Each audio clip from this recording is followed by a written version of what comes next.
à tous, j'espère que vous allez bien. On se retrouve pour une nouvelle vidéo et il s'agit bien de mon bilan lecture pour le mois de juillet.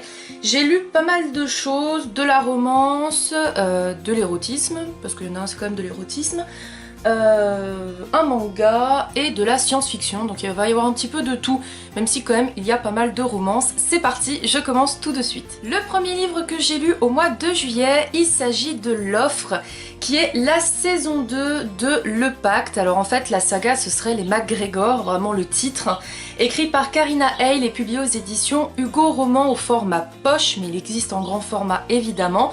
Donc je tiens vraiment à remercier les éditions Hugo Roman de m'avoir envoyé cette suite. Ici on va faire la connaissance de Kayla qui va assister au mariage de sa meilleure amie. Et elle va faire la rencontre du frère de Linden qu'on a dans le premier tome qui se nomme Bram. Et si vous voulez, elle va être sous son charme, elle va vouloir le séduire, mais il va se comporter complètement comme un crétin. Et du coup, Kayla ne veut plus avoir affaire à ce genre de personnage parce qu'elle trouve qu'il manque de respect, il en a rien à faire d'elle, etc. Donc il y a beaucoup de choses qui ne lui plaisent pas chez Bram. Et le hasard fait bien les choses puisque un beau jour, elle va recroiser la route lors d'une sortie avec Steph et Linden. Elle va croiser à nouveau Bram et bien sûr, il va se passer quelque chose dans sa tête et dans son cœur puisque il semble avoir changé, il semble être devenu quelqu'un d'un peu plus sympa, un peu plus responsable aussi. Et c'est vrai que Kayla, elle vit une vie difficile puisque elle a à sa charge sa petite fille Ava et si vous voulez, elle va se retrouver sans boulot, sans rien, un appartement minable. Beaucoup de choses vont lui tomber sur le coin de la tête en peu de temps à cette femme. Donc elle va être un petit peu pas bien, déprimée, déstabilisée et c'est vrai que c'est là où Bram, le personnage masculin, va venir pour essayer de l'aider à s'en sortir. Et je n'en dirai pas plus sur le résumé. J'ai beaucoup aimé ce tome-là. Alors j'avais adoré le premier tome sur Linden et Steph, mais j'avoue que celui-ci est monté d'un cran supérieur, je dirais. J'ai adoré le personnage de Bram que j'ai trouvé bienveillant, attirant, charmant et charmeur aussi. Et c'est vrai que leur histoire d'amour m'a vraiment beaucoup plu. Je dois dire que franchement, je l'ai même préférée à Linden et Steph, alors que déjà Linden et Steph, j'avais beaucoup apprécié cette histoire. Au départ, c'est vrai que j'avais un petit peu du mal avec le personnage de Bram, dans le sens où je me disais que ça y est, c'était encore un Casanova, un Don Juan, et que il en avait pas trop dans la tête finalement, il se comportait un peu comme un gamin. Et au fur et à mesure de l'histoire, on se rend compte qu'en fait, c'est un gars qui veut juste faire comprendre aux gens que oui, il a été un coureur de jupons, il enchaînait les bonnes femmes, il en avait rien à faire et tout, de ce qu'elle pouvait ressentir ou quoi que ce soit. Tout ce qui l'intéressait, c'était de coucher avec elle. Mais que voilà, le temps a passé, il a changé, et maintenant c'est devenu vraiment quelqu'un de bien, qui veut faire le bien autour de lui, qui veut aider les gens dans le besoin. Et c'est ça qui a fait en fait que j'ai craqué pour ce personnage-là, c'est de se dire, il veut vraiment montrer qu'il a changé. Et après aussi, il faut bien se dire dans nos têtes, qu'une personne qui a été comme ça dans le passé peut forcément évoluer dans le présent et devenir quelqu'un de meilleur plutôt que rester la pourriture par exemple qu'elle était dans le passé. Et ça c'est vraiment ce que j'ai apprécié au niveau du personnage de Bram. Et concernant l'écriture de l'auteur, toujours pareil, toujours aussi fluide, toujours aussi entraînant. On a des passages vraiment émouvants je trouve, surtout dans ce second tome où vraiment je vous dis l'histoire elle m'a quand même touchée. Et voilà, en tout cas j'ai adoré cette histoire, je lui ai mis la note de 4 sur 5 et je vous laisse le lien de ma chronique en barre d'infos. On passe maintenant à un tome que j'avais hâte de lire et en même temps pas hâte parce qu'encore une fois je finis une saga romance que j'adore, qui est ma préférée actuellement de tous les temps. Et si vous ne savez toujours pas de quelle saga je parle, il y a un truc que j'ai loupé quelque part dans mes vidéos ou sur mon blog. Il s'agit du 4e tome et bien sûr le dernier, c'est The Goal de L.A. Kennedy, publié aux éditions Hugo Roman, qui est sorti d'ailleurs au format poche, peut-être pas le dernier tome mais en tout cas les 3 premiers sont sortis, donc n'hésitez pas. Maintenant franchement vous avez plus d'excuses pour pas lire cette saga, parce qu'elle est sortie en format poche, il y a un moment donné il va falloir se lancer et la lire quoi, parce que je sais plus quoi faire pour vous la faire comprendre qu'elle est géniale en fait. Donc, que vous dire? Ici, on va enfin découvrir l'histoire de Tucker, qui fait partie des hockeyeurs, j'arrive jamais à prononcer ce nom, de Briare, donc avec bien sûr Garrett qu'on a dans le premier tome, Logan dans le second et Dean dans le 3e. Donc là, on s'attaque enfin à Tucker sur son histoire, et c'est vrai que quand on lit le tome, tous les tomes en fait, presque, et surtout l'avant-dernier, donc le 3, Dean, On a vraiment envie de savoir ce que cache Tucker parce qu'il a une histoire bizarre. Il est un peu effacé, il est présent, il réagit bizarrement, donc on a forcément envie de découvrir son histoire. Et j'avoue que ce tome-là sort complètement du lot des autres. Alors ça n'a pas été un coup de cœur, c'était pas loin parce que j'ai adoré Tucker. Mais voilà, mon amour reste pour Gareth du premier tome. Mais son histoire était quand même originale et j'ai beaucoup apprécié, donc je vous en parle tout de suite. Tucker est donc le bon copain de tout le monde, il fait à manger, il fait le ménage, il est toujours à l'écoute de ses meilleurs potes, il est toujours présent pour eux, jusqu'au jour où il va croiser le regard de Sabrina, qui est une fille de la même classe que Gareth qui ne peut pas se saquer, et dans le premier tome on le voit bien. Et si vous voulez, Tucker va avoir un espèce de coup de foudre pour Sabrina, il la trouve magnifique, il la trouve attirante, même si franchement elle a un caractère de merde, il n'y a pas d'autre terme, elle a vraiment un caractère de merde, mais franchement dans cette histoire on comprend mieux pourquoi elle a un caractère comme ça, parce que alors moi dans le premier tome je m'étais dit mais c'est quoi cette fille, j'ai envie de la tarter, mais là honnêtement il y a du lourd, Tucker va craquer du coup pour Sabrina, ils vont commencer à sortir ensemble et il va y avoir un événement qui va chambouler leur histoire et qui va les unir à jamais et ils vont devoir tout faire pour s'en sortir. J'en dirai pas plus parce que c'est vrai que le résumé vous spoil un peu quand même parce qu'il dit clairement ce qu'il se passe, enfin l'événement, ce qui se passe dedans. Moi je ne vous le dirai pas parce que moi j'avais pas lu le résumé de toute façon parce que j'avais pas envie de le lire, j'aime bien me lancer comme ça dans les off-campus. Et je vous conseille de ne pas lire le résumé parce que du coup ça risque de vous spoiler. Et ça serait dommage parce que cet événement qui se passe dans ce tome mérite d'être découvert au fur et à mesure de l'histoire. J'ai trouvé ça super bluffant parce qu'enfin on a un personnage qui se distingue de tous les autres. Donc je pourrais pas trop vous dire grand chose sur ce tome là. Juste vous parler des personnages, comment ils sont. Tucker est fidèle à lui-même, élevé par sa mère, elle lui a vraiment appris les bonnes règles par rapport aux femmes, comment fallait traiter les femmes. Il est très charmant, il est très bienveillant, à l'écoute. Franchement, c'est un mec génial, un mec idéal que tout le monde pourrait rêver. Quant à Sabrina, j'ai pu voir des avis où les personnes disaient qu'ils ne la supportaient pas. Moi, ça n'a pas été le cas. Grosse surprise, parce que je pensais ne pas du tout l'apprécier, cette fille. Et finalement, quand on voit le décor dans lequel elle a grandi, la famille avec laquelle elle a grandi, et justement un beau-père dégueulasse, alcoolique, et à la limite de l'agresser sexuellement, parce qu'on peut dire les choses telles quelles, la fille, on peut comprendre, je pense, qu'elle soit aussi dure avec elle-même, aussi dure avec les autres, et qu'elle mise tout sur ses études, parce que c'est un petit peu sa seule échappatoire pour partir de cette famille de fous, en fait. Donc vraiment, ça a été un personnage où je me suis dit, faut comprendre son comportement, faut comprendre comment elle réagit, et je pense qu'une personne qui vivrait dans la même situation qu'elle serait sûrement pareille. Elle serait à être très combative avec tout le monde, à vouloir gagner, à vouloir être la meilleure, parce que tout ce qu'elle veut c'est se barrer de l'endroit où elle vit, parce qu'elle vit dans un endroit vraiment horrible. Donc j'ai vraiment été attachée à Sabrina, elle m'a fait limite de la peine en fait. J'ai eu de l'empathie pour elle. Quant à Tucker, je l'ai adoré. Donc vous comprendrez que je pourrais pas vous en dire plus parce que vraiment je trouve que c'est un tome qu'il faut découvrir au fur et à mesure et ne lisez pas le résumé, je vous le dis, ne lisez pas le résumé, ça serait vraiment dommage. Je lui ai mis donc la note de 4 sur 5. Pour vous dire un petit peu l'ordre de préférence des hockeyeurs de Briard, mon premier bien sûr c'est Gareth du tome 1. Le deuxième, j'ai eu vraiment du mal entre Logan et Tucker, mais je dirais quand même que c'est Tucker. Le troisième Logan et le dernier c'est Dean, parce que même si au début il m'a quand même gonflé, je l'ai apprécié quand même vers la fin, mais c'est celui qui m'a le moins plu, peut-être parce que c'était un trop coureur de jupons, j'en sais rien, à mon avis ça doit être ça quand même. Mais voilà, au moins vous connaissez mon ordre, Gareth reste mon chouchou de tous les temps, il n'y a rien à faire. Donc je lui ai mis la note de 4 sur 5 et je vous laisse le lien de ma chronique en barre d'infos. Et pour info, la prochaine vidéo que vous aurez derrière celle-ci, ce sera un Zoom Saga sur bien Off Campus, parce que voilà, c'est ma saga romance chouchoute de tous les temps et il faut vraiment que je vous en parle dans une vidéo complète avec les 4 tomes. J'ai ensuite lu un manga, il s'agit de Say I Love You, le tome 2 de Kanae Azuki, publié aux éditions Pika. Je vais vous résumer le premier tome pour pas vous spoiler avec ce second. Ici on va faire la connaissance de Mei qui est une lycéenne qui n'a pas d'amis. Quand elle avait des amis quand elle était plus jeune, ils l'ont déçue, du coup si vous voulez elle ne veut pas avoir d'amis. Et elle va faire la connaissance de Yamato qui est le beau gosse du lycée, il a toutes les gonzesses qui lui courent après. Des gonzesses chiantes aussi qui lui courent après. Et si vous voulez, Yamato va craquer pour Mei, il la trouve attachante, il la trouve fragile, sensible. Et c'est ça qui va faire qu'il va tomber sous son charme.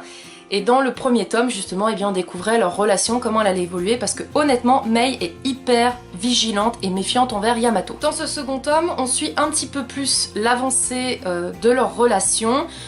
Ce que j'ai bien aimé, c'est que on a un peu plus de mouvement, on va dire, d'action, puisqu'il va y avoir des protagonistes qui vont venir foutre le bordel dans leur relation, clairement, hein, qui vont essayer de les séparer. Et ça, j'ai trouvé vraiment original d'avoir le premier tome qui plante le décor et le second où on passe direct à l'action. C'est vrai que ça perd pas de temps. Dès le début, on se dit, ça y est, on a mis les pieds dedans, on recommence l'histoire, on continue, qu'est-ce qui va se passer? J'ai vraiment beaucoup apprécié ce second tome. Les dessins sont toujours aussi beaux, j'adore les caractères des personnages. Ils sont vraiment super bien dessinés, ils ont un détail que je trouve vraiment époustouflant. Ils ont des beaux yeux, enfin... J'adore vraiment les dessins, je les trouve très très beaux, très limite poétiques, c'est bête à dire mais voilà, je les trouve limite poétiques. On a aussi Mei qui reste quand même fragile mais qui commence un petit peu plus à s'affirmer selon moi. L'histoire, bah, elle est toujours autant bien, franchement j'aime beaucoup ce manga. Je sais qu'il existe un animé, je ne sais pas si je regarderai l'animé, je vous avoue je suis pas très dessin animé manga en fait, pas vraiment, j'en ai jamais vraiment regardé. Ou peut-être un ou deux, mais c'était il y a longtemps, quand j'étais gamine. Donc peut-être que je retenterai quand même justement de regarder l'animé de ce manga, parce que c'est vrai que l'histoire en tout cas est vraiment touchante. J'aime beaucoup ce shoujo. Je lui ai donc mis la note de 3 sur 5 et je vous laisse le lien de ma chronique en barre d'infos. Un livre que j'avais hâte de lire depuis que je l'avais dans ma palle. Je l'avais acheté à mon birthday haul de mes 22 ans, donc ça fait clairement 1 an qu'il est dans ma palle et que je ne l'ai pas lu, parce que je n'ai pas eu le temps. Il s'agit de Phobos, donc là c'est un hors-série qui se nomme Origine, écrit par Victor Dixon et publié aux éditions Robert Laffont dans leur collection R. Pareil, je pense que j'ai pas besoin de vous dire que la saga Phobos est une de mes sagas chouchoutes. En fait, pour le moment on va dire j'ai vraiment 3 sagas chouchoutes. J'ai Phobos, Off Campus et Mark & Men. Voilà. Avec des genres différents, on a romance et là on a science-fiction. Mais en tout cas en saga science-fiction, Phobos, j'adore. Bon, j'en ai pas lu des masses non plus de science-fiction. Mais cette saga, mais qu'est-ce que je l'aime. Enfin bref, passons. Je vais pas trop vous dire ce qui se passe dans ce tome. La seule chose à savoir, c'est que on va découvrir plus en profondeur le passé des 6 prétendants du programme Genesis, à savoir Mozart, Tao, Alexei, Samson, Kenji et Marcus. Donc, moi, mes préférences se tournent vers Marcus et Mozart. J'ai vraiment du mal à me dire lequel je préfère des deux. En tout cas, vraiment, j'ai adoré découvrir l'histoire de chacun des prétendants. Ils ont tous effectivement rien à perdre hein, quelque part, à partir sur Mars. C'est là où vraiment on se rend compte qu'effectivement, ils ont tous un passé douloureux, compliqué. Sauf un, honnêtement, il y en a un où j'ai été surpris par l'histoire. Parce qu'alors, Mozart, son histoire m'a touchée, Tao, son histoire m'a bouleversée, et honnêtement, Tao, c'est vraiment l'histoire qui m'a le plus émue.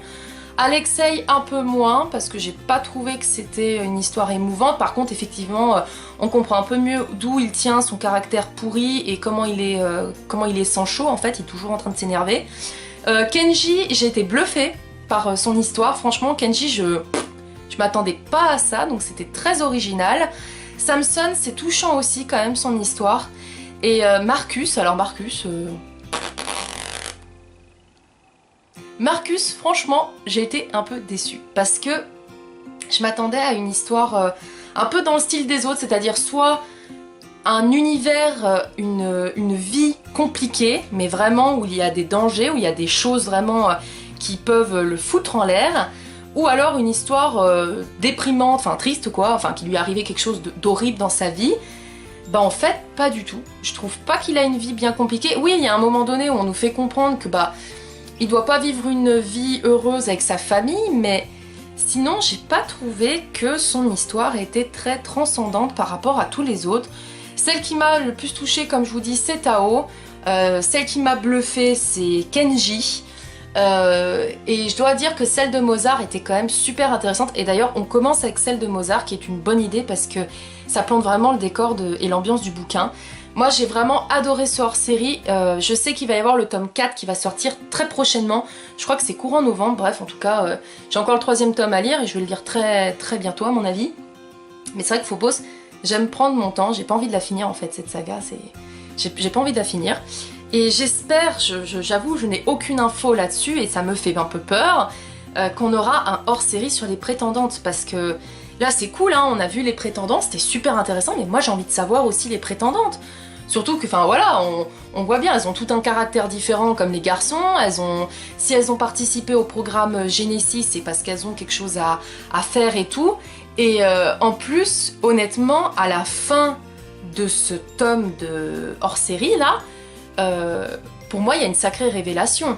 Alors j'en ai parlé avec Fanny de la chaîne et du blog Les Chroniques de la Fraise, parce que je parle beaucoup avec Fanny, et je lui parlais de cette fin parce qu'elle l'avait lu. Je lui ai dit non mais là il y a un truc là, on nous cache quelque chose, et elle m'a dit ah oui effectivement, de ce point de vue là, elle m'a dit que j'allais avoir des réponses dans le 3e tome, et j'espère, parce que franchement la fin de celui-ci, je me suis dit bordel, là je sais pas où on va, mais on y va. Enfin vraiment, Phobos, c'est que des bouleversements. Il y a aussi des petites choses où je me suis dit que j'avais fait des liens avec des personnages que je n'aurais peut-être pas fait si je n'avais pas lu ce hors-série. Et pour moi, selon moi, faut le lire dans l'ordre où il est sorti en fait. C'est-à-dire directement après le 2e tome, vous lisez celui-ci et après on enchaîne avec le 3e tome. Parce que comme on m'a dit, dans le 3e tome, on a des révélations suite à ce qui est divulgué dans ce hors-série. Donc ça serait dommage d'inverser la tendance. Mais je croise les doigts, vraiment, je croise les doigts pour avoir un hors-série sur les prétendantes. Ça serait super intéressant. En tout cas, donc je n'en dirai pas plus parce que vous voyez, c'est pas non plus un gros livre. Et pour moi, l'idéal c'est justement de découvrir par vous-même le passé des prétendants. Parce que si je vous dis ce qu'ils ont vécu, ça ne sert à rien, on est d'accord. En tout cas, je lui ai mis la note de 4 sur 5 et je vous laisse le lien de ma chronique en barre d'infos. Et enfin, j'ai terminé le mois de juillet en faisant une lecture commune avec Fanny, des Chroniques de la Fraise, et Héloïse, qui a également un blog, je vous mettrai tout en barre d'infos.